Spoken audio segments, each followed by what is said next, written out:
ಒಳ ಮೀಸಲಾತಿ ಬಗ್ಗೆ ಯಾರೂ ಸಂಶಯ ಇಟ್ಟಬೇಕಾದಂಥ ಅಗತ್ಯ ಇಲ್ಲ. ಸುಪ್ರೀಂ ಕೋರ್ಟ್ ವರದಿ ಕೊಟ್ಟಿರೋದ್ರಿಂದ ನಾವು ಅದನ್ನು ಪಾಲನೆ ಮಾಡಲೇಬೇಕು. ನಮ್ಮ ಸರ್ಕಾರ ಅದನ್ನು ಜಾರಿ ಮಾಡಲಿಕ್ಕೆ ಬದ್ಧವಾಗಿದೆ.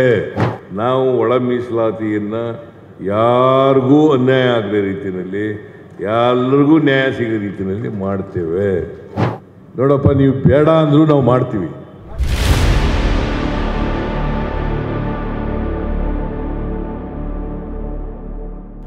ಮುನಿಯಪ್ಪನವರು, ನಾನು ಈಗಾಗಲೇ ಈ ಒಳ ಮೀಸಲಾತಿ ಅಂತ ಇದೆಯಲ್ಲ, ಒಳ ಮೀಸಲಾತಿ ಬಗ್ಗೆ ಈಗಾಗಲೇ ಒಂದು ಆಯೋಗವನ್ನು ರಚನೆ ಮಾಡಿದ್ದೀನಿ. ನಾಗಮೋಹನ್ ದಾಸ್ ಅವರು ಅದರ ಅಧ್ಯಕ್ಷರಾಗಿದ್ದಾರೆ. ಅವರು ಇಂಟ್ರೀಮ್ ರಿಪೋರ್ಟನ್ನು ಕೊಟ್ಟಿದ್ದಾರೆ. ಒಳ ಮೀಸಲಾತಿ ಬಗ್ಗೆ ಯಾರೂ ಸಂಶಯ ಇಟ್ಟಬೇಕಾದಂಥ ಅಗತ್ಯ ಇಲ್ಲ. ಸುಪ್ರೀಂ ಕೋರ್ಟ್ ವರದಿ ಕೊಟ್ಟಿರೋದ್ರಿಂದ ನಾವು ಅದನ್ನು ಪಾಲನೆ ಮಾಡಲೇಬೇಕು. ನಮ್ಮ ಸರ್ಕಾರ ಅದನ್ನು ಜಾರಿ ಮಾಡಲಿಕ್ಕೆ ಬದ್ಧವಾಗಿದೆ. ಆದರೆ ವೈಜ್ಞಾನಿಕವಾಗಿ, ಸಂವಿಧಾನಾತ್ಮಕವಾಗಿ ಅದನ್ನು ಮಾಡಬೇಕಾಗ್ತದೆ. ಅದಕ್ಕೋಸ್ಕರ ನಾಗಮೋಹನ್ ದಾಸ್ ಅವರು 2 ತಿಂಗಳು ಟೈಮನ್ನು ಕೇಳಿದ್ದಾರೆ. ನಾನು 2 ತಿಂಗಳು ಟೈಮನ್ನು ಕೊಟ್ಟಿದ್ದೇನೆ. ಆ ವರದಿ ಬಂದ ತಕ್ಷಣವೇ ನಾವು ಒಳ ಮೀಸಲಾತಿಯನ್ನು ಯಾರಿಗೂ ಅನ್ಯಾಯ ಆಗದ ರೀತಿಯಲ್ಲಿ, ಎಲ್ಲರಿಗೂ ನ್ಯಾಯ ಸಿಗೋ ರೀತಿಯಲ್ಲಿ ಮಾಡ್ತೇವೆ.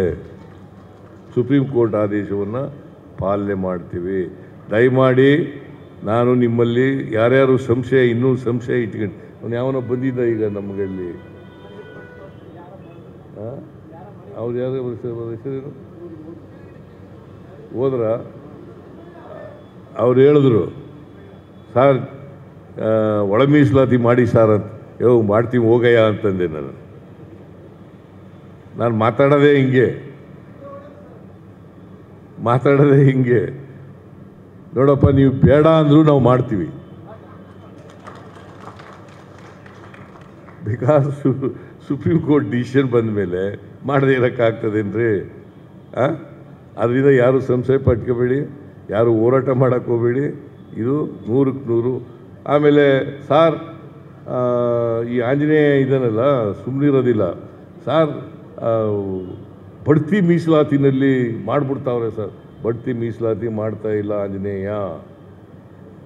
ಒಂದು ವೇಳೆ ಮಾಡಿದ್ರೆ ನಿಲ್ಲಿಸ್ತೀವಿ. ಇದು ಒಳ ಮೀಸಲಾತಿ ಆಗೋವರಿಗೆ ಉದ್ಯೋಗ ಇದು ಮಾಡಬೇಕಲ್ಲ ಎಂಥದ್ದು. ನಾರಾಯಣ ಕೂತು ಯಾಕೆ ಇದ್ಬಿಟ್ಟೆ?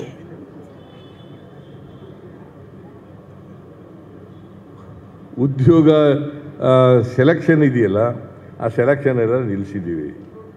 ಮಾಡೋಕ್ಕೆ ಹೋಗಲ್ಲ.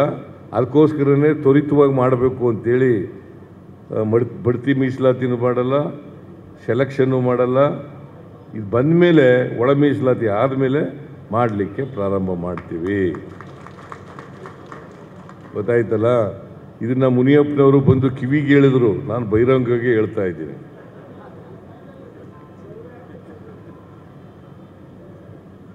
ಸೊ ಇಷ್ಟು ಹೇಳಿ, ಬಾಬು ಜಗಜೀವನ್ ರಾಮ್ ಅವರಿಗೆ, ಅಂಬೇಡ್ಕರ್ ಅವರಿಗೆ ನನ್ನ ನಮನಗಳನ್ನು ಸಲ್ಲಿಸಿ, ಅವರ ಆತ್ಮಕ್ಕೆ ಚಿರಶಾಂತಿ ದೊರಕಲಿ. ಅವರು ಯಾವಾಗಲೂ ಕೂಡ ನಮಗೆ ಸ್ಫೂರ್ತಿದಾಯಕರಾಗಿರಲಿ ಅಂತಕ್ಕಂಥ ಮಾತುಗಳನ್ನು ಹೇಳಿ ನನ್ನ ಮಾತನ್ನು ಮುಗಿಸ್ತೇನೆ. ಮತ್ತು ನಿಮ್ಮೆಲ್ಲರಿಗೂ ಕೂಡ ಶುಭ ಆಗಲಿ. ಎಲ್ಲ ಸಾಮಾಜಿಕ ನ್ಯಾಯದಿಂದ ವಂಚಿತರಾಗಿರ್ತಕ್ಕಂಥ ಎಲ್ಲ ಜನರಿಗೂ ಕೂಡ ಶುಭ ಆಗಲಿ ಅಂತೇಳಿ ಹಾರೈಸಿ ನನ್ನ ಮಾತುಗಳನ್ನು